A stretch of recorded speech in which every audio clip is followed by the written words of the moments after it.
Hey, happy Friday, everybody. It's Meredith. I'm here with our message for the 13th of March, 2020. We're back with Sawyer's Path Tarot today. We have two cards off the bottom of the deck for our potential theme unfolding in the day. And we have, our first is Eight of Swords. Vulture thoughts, mind chatter, shush that stuff, would ya?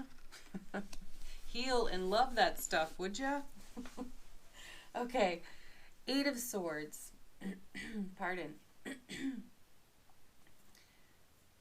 This card's all about thoughts that trap us. How we trap ourselves in our thoughts and prevent the kind of momentum that we're dreaming about, manifesting for. And there isn't anyone who can set you free from this. This is all your own doing. You have to take the rope off. You have to pull off the blindfold. And this is one of those cards that begs that question we love to throw out there. What have I not considered? So if the landscape is all looking the same to you, it feels as if things are not changing. What familiar thoughts are you thinking? What have you not considered? And how are you binding yourself up in the way you think, and as a result, the way you feel? If you're looking for change, you have to be the change here. And sometimes we can't see the forest for the trees, so we need a little help. Now this week we've seen the Ask Your Angels card. We've seen helpful people, I believe. We're being encouraged to share, to talk. Talk to the people you know, love, and trust. Just jibber jabber with them for a bit. You never know what's going to come out of that. Something humorous for sure. A lightness of being which will elevate the frequency of that kind of energy over there. So eights are about movement in tarot. They're really stable and they're about movement. So this is stable movement forward. You're about to let something go. And it's probably connected to the epiphany energy that's been on offer to us this whole week. And you may have had one or two already, and that's challenging the way you've been thinking and feeling prior to the epiphany energy. So what do you do next? I'm glad two cards came off the bottom for this because nice. Queen of Swords. I love this woman. She is a no-nonsense chick. You don't mess with the Queen of Swords. She's all heart and love, though, too. She gets such a reputation for being cold. She's a brilliant strategist. And in tarot, in the suit of swords, she, like the king, is responsible for making decisions that are not all about her. There are others to consider. And take a look at her in this deck, how she's done. She's right in the center of a rose. This tells you that she's seated in her own heart space. Beautiful. You want that kind of energy in your own self while you're making decisions, especially about all this old business on the Eight of Swords that you're moving forward, elevating frequency for, having epiphanies about, right? Also in her crown, she has a dirk, small dagger. Right there. So she's going to get to the point of things with her intuition. She is going to see with brilliant clarity what needs doing, and she will wield the sword to make that happen. I love that. And I love that the kings and queens will use their tool of the tarot. So if it's the Queen of Wands, she's going to use the wand. If it's the Queen of Swords, she's going to wield the sword. Another thing about her that I really do appreciate is that she doesn't suffer any foolishness whatsoever, most especially her own. If she sees it, she spots it, and she deals with it quickly. So this isn't something for us to drag our feet about, this Eight of Swords. It's been hanging around long enough for us. It's been clouding our horizon here and there at times, and we are in an energy environment in which we can move this energy, these thoughts, feelings into a much better frequency for ourselves. So the Queen shows up with this 8 so that we can take her role, her mastery, and bring that to the vulture thoughts that are circling us. Only we can put an end to those. And then we have the Hierophant. Yeah, so great confirmation there. I have to share with you, I was shuffling out another deck earlier, and in the shuffle, as I was watching the cards go by, I saw the Hierophant many times over. Sawyer's Path won out. It called to me. So here we are, but here he is again. He's showing up. And when we see the Hierophant, we are absolutely challenging our conditioning, programming, and belief system. And that's what's in those swords there. This is the stuff that we learned from peers and elders. It is conditioning. Sometimes we can't see it until someone else points it out to us, and then we don't believe it. And then we argue with ourselves about it. And then we blame the other person for recognizing it all. And then we have an epiphany. And, oh, wow. We see it. And we do something about it. But what do we do? The Hierophant is a card. It's kind of loaded. It is a commitment card. I feel this is about a commitment to ourselves. It's a commitment to our enlightenment. Here, that you see the light from the book, the light from his hand. So this is you looking into your own book of life and gaining enlightenment from it and using that epiphany energy and moving yourself forward. What are you moving forward to? The Empress. I love that she shows up next to the Hierophant. As I look at these two, I feel like here's the priest and here's the hippie. Can they find a middle way, right? Oh, all right. The Empress, she's about incubation, gestation. She's usually pregnant in the tarot. She is the mother of the tarot. She is Mother Nature. She's fertile womanhood, and she's your inner divine feminine. She's wise and intuitive, awake, aware, and intelligent. So you are being invited into both aspects of your personality here. You could see this as divine masculine in the Hierophant, and you could be taking a very straightforward approach to what have I not considered. And as you are doing that, you're busy running your sword through all these other swords with brilliant clarity and great strength. You will also have all of the authentic, raw, natural, liberated, free energy of the Empress on offer to you. So that's a really well-rounded energy environment. When you see swords, you're up in your head and you've been there for a while. And to your own best effort to remove yourself from that realm and be more harmonized and more balanced, you've returned there over and over again. So now we have a couple of heavy hitters out of the major arcana with the Hierophant and the Empress coming together to help you quell the nonsense that you're putting yourself through. Really, this is energy that's not serving the higher and greater purpose you have for yourself at this time. And earlier in the week, we had a message about how familiarity breeds comfort, and that's where the conditioning programming comes in. We can be comfortable in these realms because it's been with us for a while, and we haven't shed that skin yet. And, you know, along comes the Empress. We've got a change of season upon us. We've just come through a retrograde. This is like shedding a skin and birthing. We're birthing something brand new. We've seen that message many times over as well.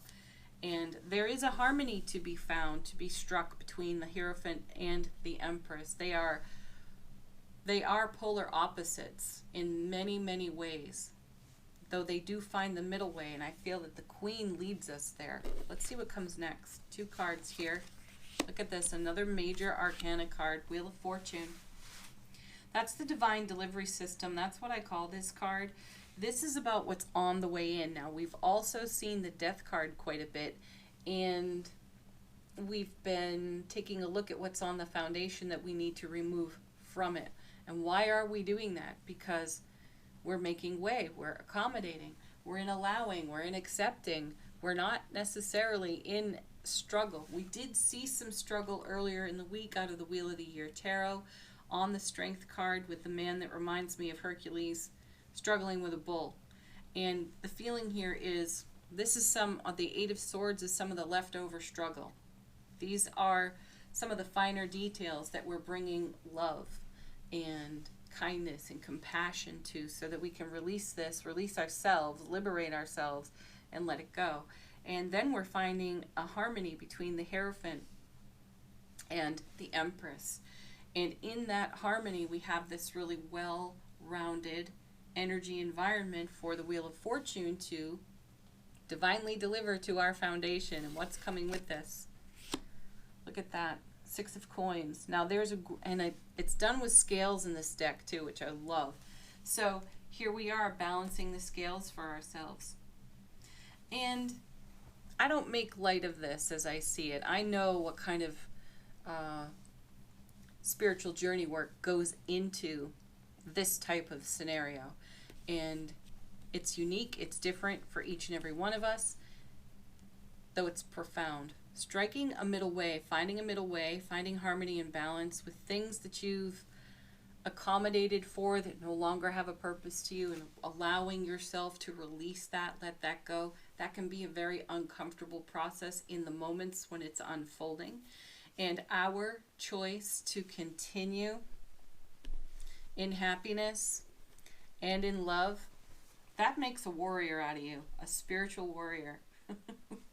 Because when you feel like this Eight of Swords, mustering happiness, mustering the love that is required to say yes to you so that you can come into the fullness of what's on offer to you can be a real challenge. Let's see what's next.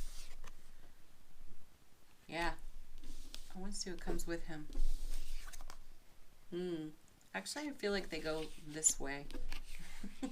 Yeah, they do. All right, that's how the energy flows. Now, Knight of Swords, we love him. He's a crazy freak, this one, but we love him for it. Yeah, and, you know, he rushes onto the scene. He has tunnel vision, and the Death card's been pointing out, take a look at what's in the periphery, because that's what's coming off the foundation in order to support what the Wheel of Fortune is delivering in harmony, balance, abundance, generosity, reciprocity here on the 6. Okay, and I love that we have a 6 and a 7 consecutively in the same suit. Beautiful. What this says to me is, intuitively speaking, we are moving swiftly into what's blossoming in our world, not what's stagnating. No frustrated waiting. We are taking action. And it's not an impetuous action. A lot of consideration has gone into the actions that we're taking now. The Seven of Coins has traditionally been a card of waiting for that harvest. And we want to pick what's there. We can see the fruit on the vine. We want it, but it's not ripe. It's not ready. And my feeling here is that we've come into harmony with that. We've come into balance with that here with the 6. And anything that is somewhat stagnating in your life, or if there are constant delays, if there are roadblocks and obstacles, for example, you are making yourself available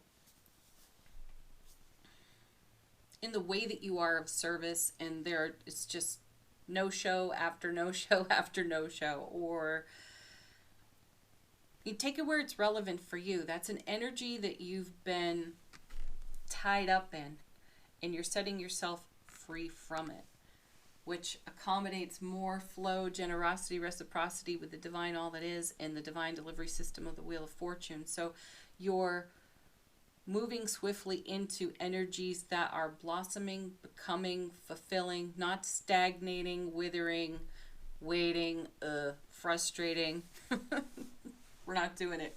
We're going for this. Beautiful. Nice flow in that reading. Good work, people. Pat yourself on the back. You know what's gone into this. And letting go of that Eight of Swords can be somewhat complicated at times, but you're doing it. You are taking the mastery of the Queen, the wisdom of the Hierophant, the the force of Mother Nature in the Empress, and you're setting yourself free. You're bringing harmony and balance to yourself.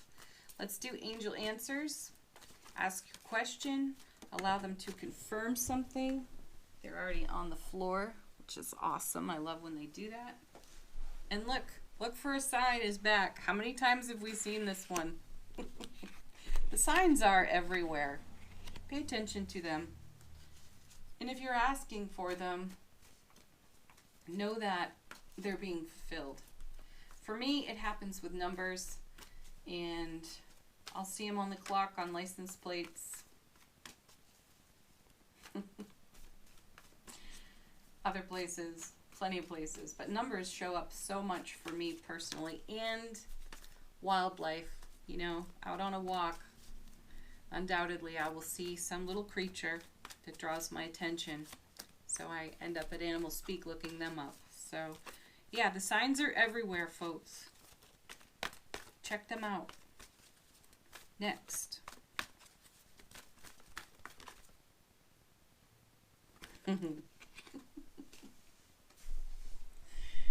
Big happy changes. Yeah, you're all over it. And that's here in the 7.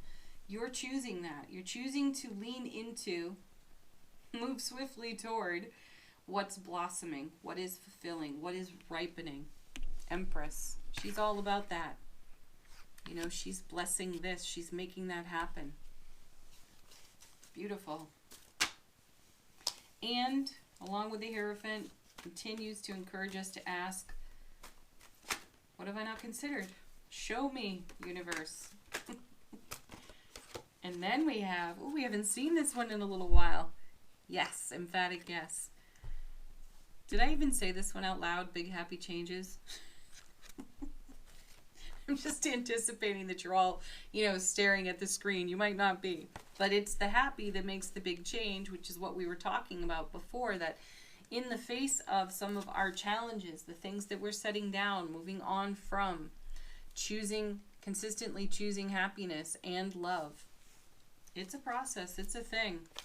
And it's not always comfortable. But yes, emphatically, keep doing it. Right?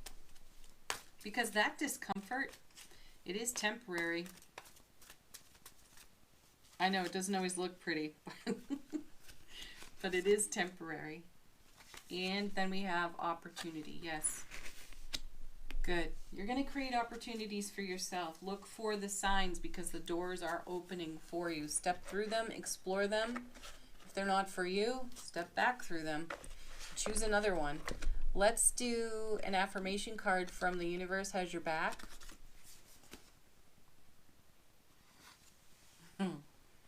There is nothing sexier than my authentic truth. And you know, that will continue to rise in you.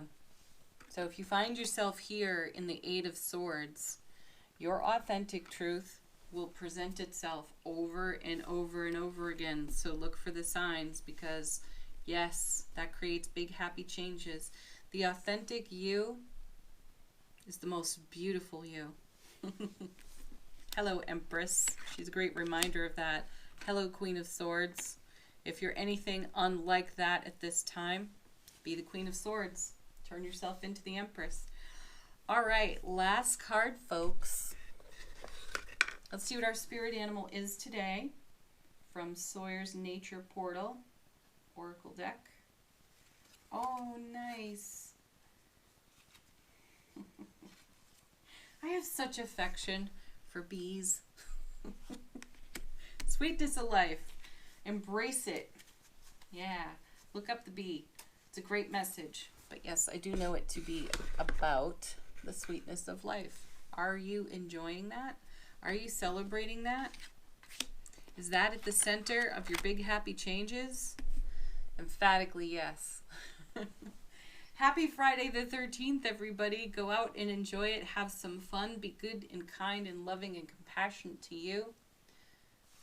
Thank you so much for watching. As always, peace, love, joy, blessings. Bye for now. I'll be back soon with the weekend reading. Namaste.